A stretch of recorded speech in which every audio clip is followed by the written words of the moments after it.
Halo sahabat guru semua, apa kabar kalian hari ini? Semoga kalian semua dalam keadaan baik-baik saja dan selalu dalam lindungan Tuhan yang Maha Esa. Pada kesempatan kali ini, materi kita adalah upaya pelestarian lingkungan dan manfaatnya.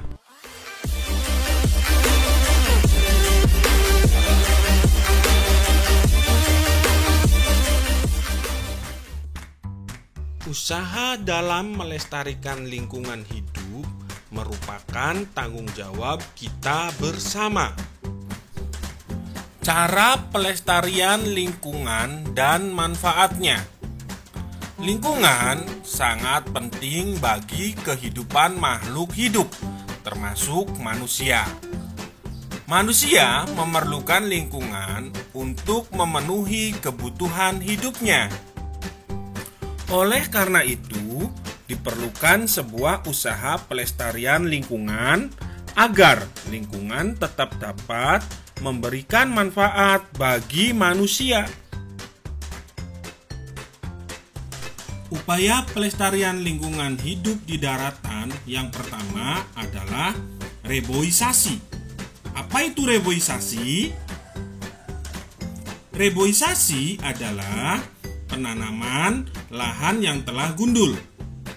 Reboisasi dapat mencegah terjadinya erosi dan banjir. Hal ini karena akar-akar pohon dapat menyerap air sehingga ketika hujan turun, air tidak langsung mengalir ke sungai atau ke pemukiman warga. Upaya pelestarian lingkungan hidup di daratan yang kedua adalah penanaman dan pemeliharaan hutan kota. Di daerah perkotaan, tingkat pencemaran udaranya sangat tinggi. Hal ini karena adanya berbagai kegiatan manusia yang menghasilkan polutan udara. Misalnya, kegiatan industri dan transportasi. Tumbuhan dapat menyerap polutan udara seperti karbon dioksida, sehingga dapat mengurangi pencemaran udara. Selain itu, tumbuhan dapat menghasilkan oksigen, sehingga udara menjadi semakin sejuk.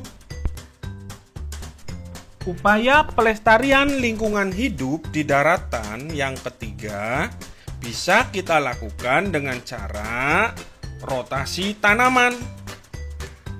Rotasi tanaman merupakan suatu metode bercocok tanam dengan cara menanami tanah dengan berbagai jenis tumbuhan dalam satu musim. Tujuan dari rotasi tanaman adalah untuk memelihara kandungan unsur hara dalam tanah. Upaya pelestarian lingkungan hidup di daratan yang keempat dilakukan dengan cara pembuatan kawasan konservasi. Kawasan konservasi yaitu kawasan dengan ciri khas tertentu yang mempunyai fungsi pokok pelestarian keanekaragaman tumbuhan dan satwa serta ekosistemnya. Sistem kawasan konservasi di Indonesia misalnya Suaka Marga Satwa, Cagar Alam, dan Taman Nasional.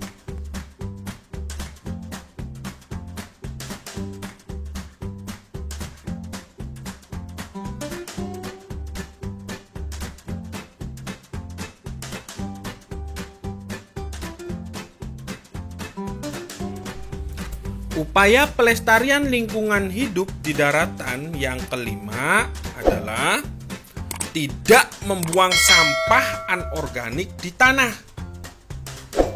Sampah anorganik seperti plastik, kaca, dan kaleng sangat sulit untuk diuraikan oleh mikroorganisme.